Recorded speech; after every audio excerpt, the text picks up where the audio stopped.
Los libros de Esdras y Nehemías. En la mayoría de las Biblias modernas, estos libros están separados, pero esa división sucedió mucho después de que el libro fuera escrito. Originalmente era una sola obra escrita por un solo autor. La historia se desarrolla después de que los babilonios destruyeron a Jerusalén y a su templo y se llevaran a una gran parte del pueblo al exilio. Y este libro retoma la historia aproximadamente 50 años después y cuenta el regreso de varios israelitas a Jerusalén y lo que sucedió cuando reconstruyeron la ciudad y sus vidas ahí. El libro se enfoca específicamente en 3 líderes claves quienes dirigen los esfuerzos de reconstrucción.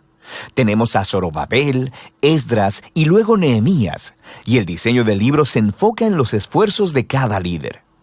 Zorobabel dirige a un gran grupo de personas de vuelta a Jerusalén para reconstruir el templo. Luego, aproximadamente 60 años después, llega Esdras a Jerusalén para enseñar la Torá y reconstruir la comunidad. Y luego es seguido por Nehemías, quien dirige la reconstrucción de los muros de Jerusalén. Y estas 3 historias están diseñadas para ser paralelas. Cada una comienza con el rey de Persia siendo movido por Dios para enviar al líder a Jerusalén, ofreciéndole recursos y apoyo. Y luego, cada líder encuentra oposición a sus esfuerzos, la cual cada uno vence, pero de manera que en cada una de las 3 partes se produce un extraño anticlímax. Regresemos un poco y veamos cómo todo encaja en su lugar. La historia comienza con un decreto de Ciro, el rey de Persia, quien es movido por Dios para permitir que los exiliados regresen a Jerusalén y reconstruyan el templo. Y el autor dice que esto cumple una promesa hecha por el profeta Jeremías, que los exiliados regresarían un día a Jerusalén. Ahora, este cumplimiento debería despertar nuestra esperanza en muchas de las otras promesas proféticas, en el sentido de que el exilio no era el final de la historia. Tenemos la esperanza de un futuro rey mesiánico del linaje de David. Tenemos la esperanza de un templo reconstruido en el que la presencia de Dios morará con su pueblo. La esperanza de que el reino de Dios vendrá sobre todas las naciones y traerá su bendición, como Él le prometió a Abraham. Y así, con todas estas esperanzas en mente, leemos la historia de Zorobabel. Su nombre significa plantado en Babilonia. Él representa a la generación nacida en la cautividad de Babilonia y él dirige a un grupo de israelitas en su regreso a Jerusalén.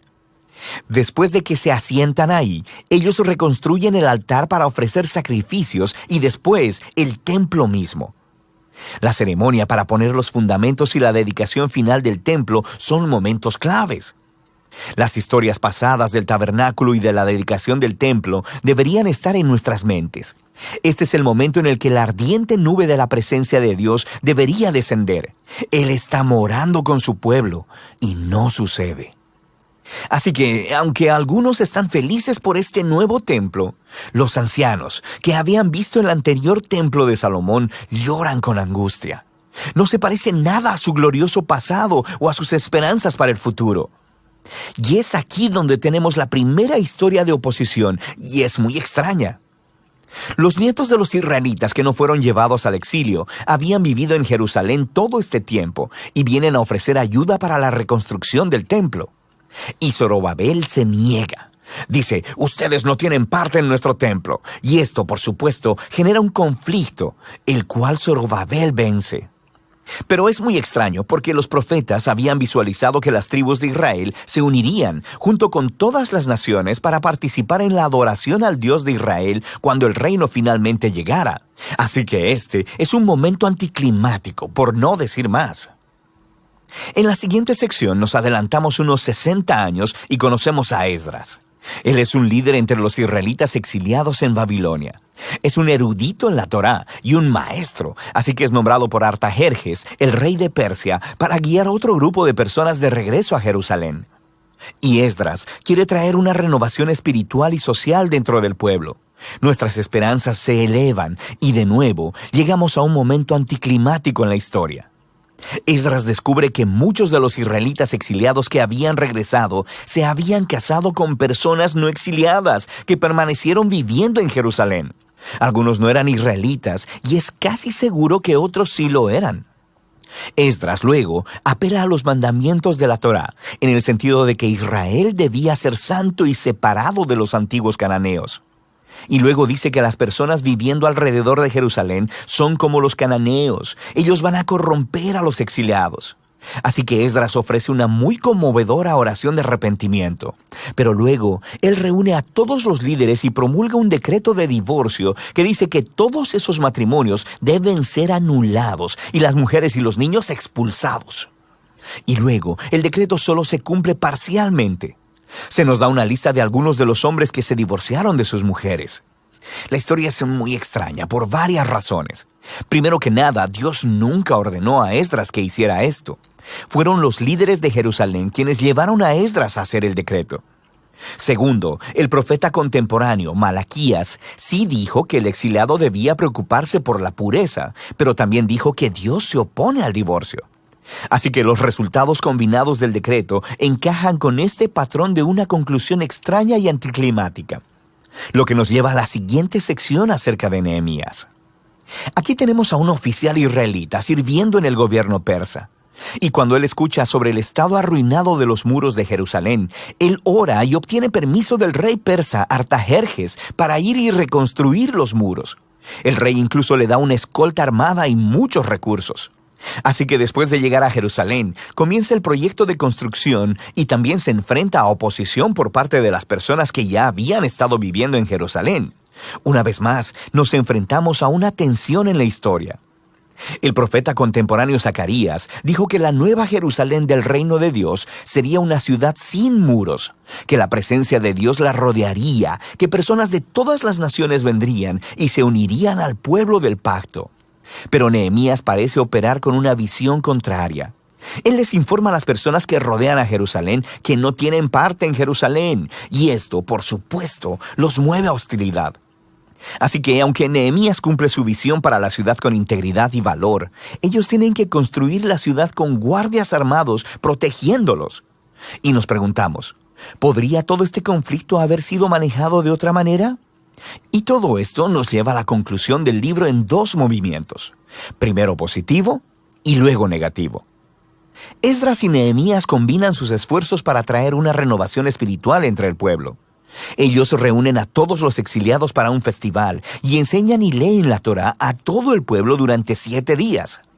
Y luego celebran la antigua fiesta de los tabernáculos para recordar la fidelidad de Dios en el Éxodo y los viajes en el desierto.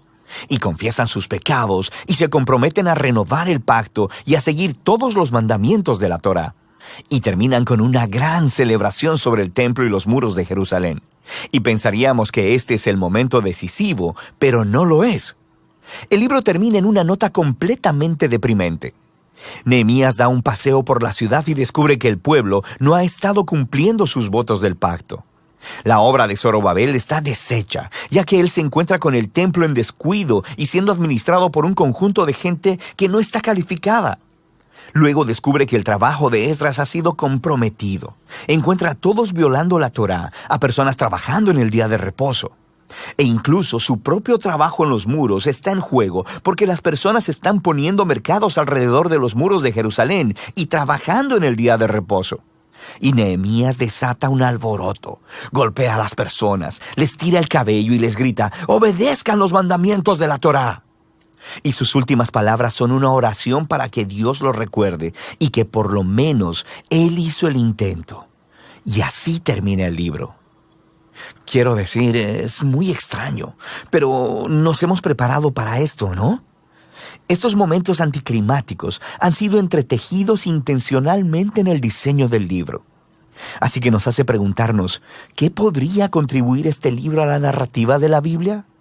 Bueno, recuerda, el libro empezó elevando nuestra esperanza en las promesas proféticas acerca del Mesías, el templo y el reino de Dios.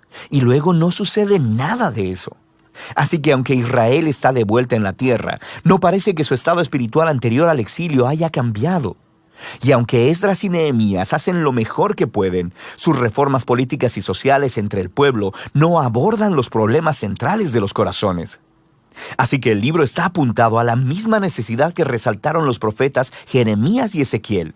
Lo que el pueblo de Dios necesita es una transformación integral de sus corazones para que puedan amar y obedecer a su Dios. Y sí, el libro termina con una decepción, pero te obliga a seguir leyendo los libros proféticos y de sabiduría, para descubrir qué es lo que Dios hará para cumplir sus grandes promesas de pacto. Pero por ahora, de eso tratan los libros de Esdras y Nehemías.